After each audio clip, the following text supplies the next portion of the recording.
Bezawada news BTV ప్రేక్షకులందరికీ నమస్కారం. ఈరోజు 2024 ఎన్నికల తర్వాత మరి మొట్టమొదటిసారిగా అసెంబ్లీలోకి అడుగు పెడుతున్న తెలుగుదేశం పార్టీ, జనసేన, అదేవిధంగా భారతీయ జనతా పార్టీ, వైఎస్ఆర్ కాంగ్రెస్ పార్టీకి సంబంధించిన శాసనసభ్యులు. ఈ సందర్భంగా 2024 ఎన్నికలు చాలా ఎలా జరిగినాయో మనందరికీ తెలుసు. ఈ నేపథ్యంలో మరి ఆ ప్రతిపక్ష హోదా కూడా కోల్పోయిన వైఎస్ జగన్మోహన్ రెడ్డి కూడా ఈరోజు ప్రమాణ స్వీకారానికి వచ్చారు. మరి అక్కడ సంగతులు మనం ప్రస్తావించుకోక తప్పదు. మొట్టమొదటిసారిగా నారా చంద్రబాబు నాయుడు గారు ప్రమాణ స్వీకారం చేశారు, ముఖ్యమంత్రిగా, అదేవిధంగా ఎమ్మెల్యేగా. ఆ తర్వాత కొణిదెల పవన్ కళ్యాణ్ గారు కూడా జనసేన పార్టీ తరఫున ప్రమాణ స్వీకారం చేశారు. ఆ తర్వాత నారా లోకేష్ గారు.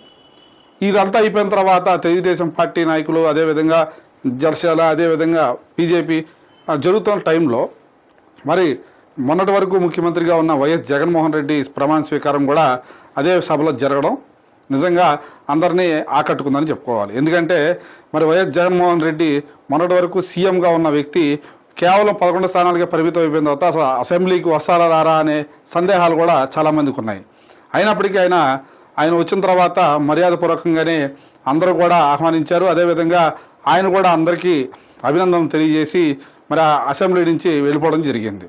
మరి ఈ నేపథ్యంలో ఇక్కడ జరుగుతున్న అంశాల మీద మీతో చర్చించడానికి మీ ముందు రావడం జరిగింది.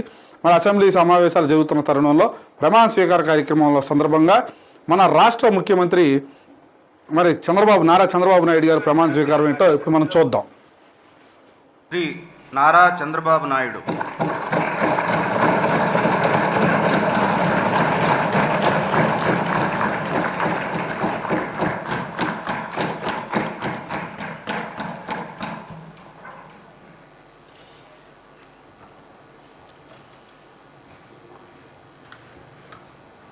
నారా చంద్రబాబు నాయుడు అనే నేను శాసనసభ సభ్యునిగా ఎన్నిక అయినందున శాసనం ద్వారా నిర్మితమైన భారత రాజ్యాంగం పట్ల నిజమైన విశ్వాసం, విధేయత చూపుతానని, భారతదేశ సార్వభౌమాధికారాన్ని, సమగ్రతను కాపాడుతానని, నేను స్వీకరించబోయే కర్తవ్యాన్ని శ్రద్ధాశక్తులతో నిర్వహిస్తానని దైవ సాక్షిగా ప్రమాణం చేస్తున్నాను.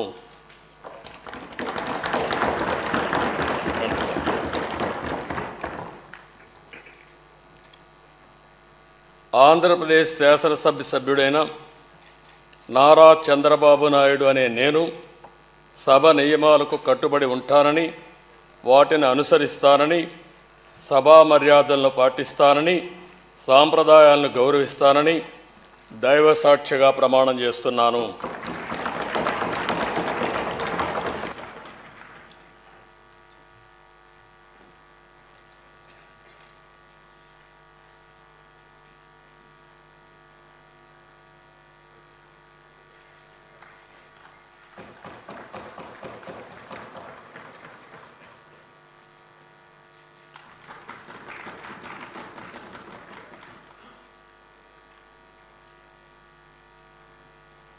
మరి అదేవిధంగా కొణిదెల పవన్ కళ్యాణ్ ఉప ముఖ్యమంత్రి, పంచాయతీరాజ్ శాఖ మంత్రి, మరి అసెంబ్లీలోకి మరి దాదాపు 15 సంవత్సరాల తర్వాత తన కళ నెరవేరుతున్న వేళ మరి ఆయనకు సంబంధించిన ప్రమాణ స్వీకారం ఎలా ఉందో ఇప్పుడు మనం చూద్దాం. శ్రీ కొణిదెల పవన్ కళ్యాణ్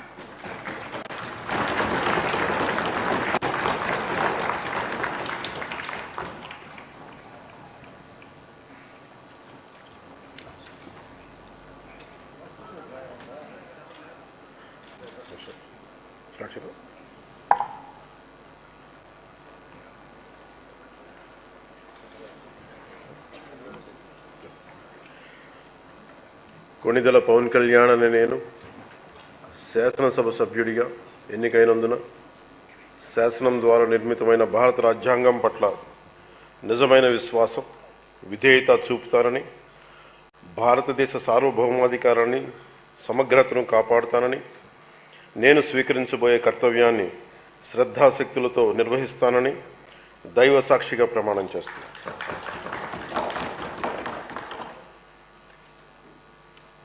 కొణిదెల పవన్ కళ్యాణ్ అనే నేను ఆంధ్రప్రదేశ్ శాసనసభ సభ్యుడైన ఆంధ్రప్రదేశ్ శాసనసభ సభ్యుడైన కొణిదెల పవన్ కళ్యాణ్ అనే నేను సభా నియమాలకు కట్టుబడి ఉంటానని, వాటిని అనుసరిస్తానని, సభా మర్యాదలను పాటిస్తానని, సాంప్రదాయాలను గౌరవిస్తానని దైవ సాక్షిగా ప్రమాణం చేస్తున్నాను.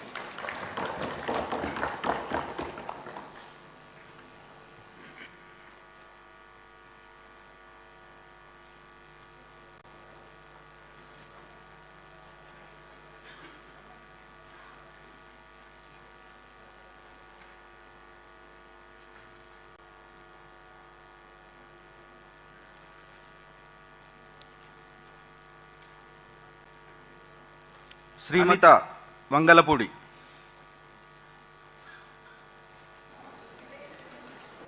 నారా లోకేష్ మరి మంగళగిరిలో గతంలో 2019లో ఓడిపోవడం జరిగింది. 2024లో ఘన మెజారిటీతో గెలవడం జరిగింది. మరి ఈ నేపథ్యంలో ఆయన కూడా ఒక మంత్రిగా, ఎమ్మెల్యేగా ప్రమాణ స్వీకారం అసెంబ్లీలో అడుగుపెట్టిన సందర్భంగా మొన్నటి వరకు శాసన మండలిలోనే ఉన్నారు. ఆయన ఇప్పుడు శాసనసభకు వచ్చారు. మరి ఎంతోమంది ఎన్నో వ్యాఖ్యలు చేశారు. ఎందుకు పనికిరాని వ్యక్తి అన్నారు, పప్పు అన్నారు, అదన్నారు, ఇదన్నారు. కానీ ఆయన ప్రజాక్షేత్రంలో తమకంటూ ఒక ప్రత్యేక స్థానాన్ని నిలబెట్టుకున్న వ్యక్తి నారా లోకేష్. కాబట్టి మరి అలాంటి వ్యక్తి గురించి కూడా మనం మరి ఆయన ప్రమాణ స్వీకారం ఎలా ఉందో ఇప్పుడు మనం చూద్దాం. లోకేష్ నారా.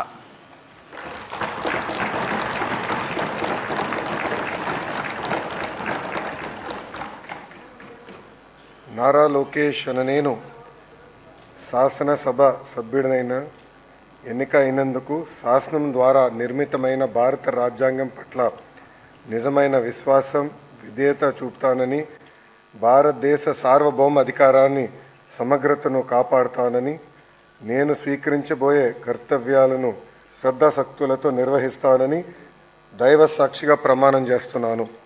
ఆంధ్రప్రదేశ్ శాసనసభ సభ్యుడైన నారా లోకేష్ అనే నేను సభ నియమాల్లో కట్టుబడి ఉంటానని, వాటిని అనుసరిస్తానని, సభ మర్యాదలను పాటిస్తానని, సాంప్రదాయాలను గౌరవిస్తానని దైవ సాక్షిగా ప్రమాణం చేస్తున్నాను.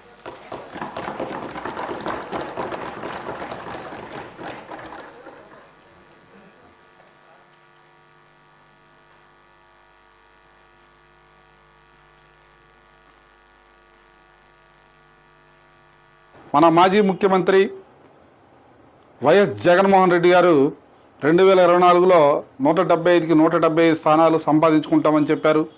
ఎంతో నమ్మకంతో మాట్లాడారు. ప్రజలు తమ పక్షానే ఉన్నారన్నారు. కానీ తీరా చూస్తే ఆయనకి 11 స్థానాలకే పరిమితం చేశారు. మరి ప్రజలు ఎంత ఆవేదనకు గురయ్యారో ఆ ఫలితాలను బట్టి మనం తెలుసుకోవచ్చు. మరి అలాంటి వ్యక్తి ప్రమాణ స్వీకార మహోత్సవానికి కార్యక్రమానికి వచ్చారు, అసెంబ్లీలోకి అడుగుపెట్టారు. మరి అసెంబ్లీలో మరి అంతమంది దాదాపు అందరూ కూడా జనసేన, టీడీపీ, బీజేపీ ఎమ్మెల్యేల పక్షాన ఆయన కూడా వచ్చారు. మరి ఆయన కూడా గౌరవంగా వచ్చి మరి స్పీకర్కి కూడా అభినందనలు తెలియజేసి, అదేవిధంగా అక్కడ ఉన్న తెలుగుదేశం పార్టీ ఎమ్మెల్యేలందరూ కూడా అభివాదం చేసుకుంటూ వెళ్ళారు. ఆ సీన్ ఏంటో మనం చూద్దాం.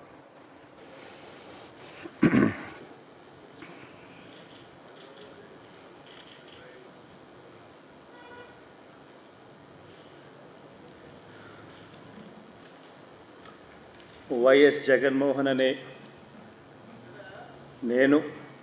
రెడ్డి అనే నేను శాసనసభ సభ్యునిగా ఎన్నికైనందున శాసనం ద్వారా నిర్మితమైన భారత రాజ్యాంగం పట్ల నిజమైన విశ్వాసం, విధేయత చూపుతానని, భారతదేశ సార్వభౌమాధికారాన్ని, సమగ్రతను కాపాడుతానని, నేను స్వీకరించబోయే కర్తవ్యాన్ని శ్రద్ధాశక్తులతో నిర్వహిస్తానని దైవ సాక్షిగా ప్రమాణం చేస్తున్నాను.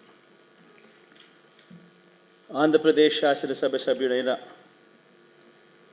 వైఎస్ జగన్మోహన్ రెడ్డి అనే నేను సభా నియమాలకు కట్టుబడి ఉంటానని, వాటిని అనుసరిస్తానని, సభా మర్యాదలను పాటిస్తానని, సాంప్రదాయాలను గౌరవిస్తానని దైవ సాక్షిగా ప్రమాణం చేస్తున్నాను.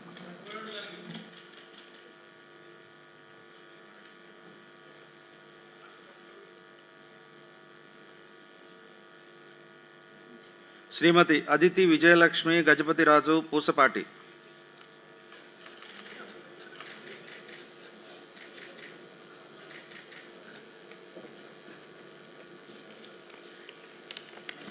ఇది ఈరోజు 2024 అసెంబ్లీ సమావేశాలు ప్రారంభమైన నేపథ్యంలో మరి మన సీఎంగా నారా చంద్రబాబు నాయుడు గారు, నారా లోకేష్ గారు, అదేవిధంగా జనసేనాని పవన్ కళ్యాణ్ గారు, అదేవిధంగా మరి వైఎస్ జగన్మోహన్ రెడ్డి గారు, ఇలా ప్రతి ఒక్కరు కూడా శాసనసభకు వచ్చి మరి ప్రమాణ స్వీకార కార్యక్రమం నిర్వహించారు. ఈ రోజు నుంచే కార్యక్రమం మొదలైంది. మరి రేపటి నుంచి అసలు యుద్ధం స్టార్ట్ అవుతుంది. మరి ఈ కార్యక్రమంలో వైఎస్ఆర్ కాంగ్రెస్ పార్టీకి సంబంధించిన ఎమ్మెల్యేలు వస్తారా రారా అనేది సందేహంగా మారింది. మరి అదేవిధంగా జనసేనాని పవన్ కళ్యాణ్ మొట్టమొదటిసారిగా అసెంబ్లీలోకి అడుగుపెట్టిన సందర్భంగా ఆయన శైలి ఎలా ఉంటుందో ప్రతి ఒక్కరు చూడాలని కోట్లాది మంది అభిమానులు ఎదురు చూస్తున్న పరిస్థితి. నారా చంద్రబాబు నాయుడు గారు అమరావతి నిర్మాణం ఎలా చేస్తారు, ఏ విధంగా ముందుకెళ్తారు, ఈ 5 ఏళ్ళు ఏ విధంగా ముందుకెళ్తారు, మరి రానున్న రోజుల్లో ఆయన ప్రజలు యొక్క ఆశలను తీరుస్తారా లేదా, ఇలాంటి అనేక అంశాలను పరిగణలో తీసుకొని శాసనసభ అసెంబ్లీ సమావేశాలు ప్రస్తుతం అందరినీ ఆకట్టుకుంటున్నాయని చెప్పుకోవాలి. ప్రతి ఒక్కరూ టీవీలు చూస్తున్నారు లైవ్లో.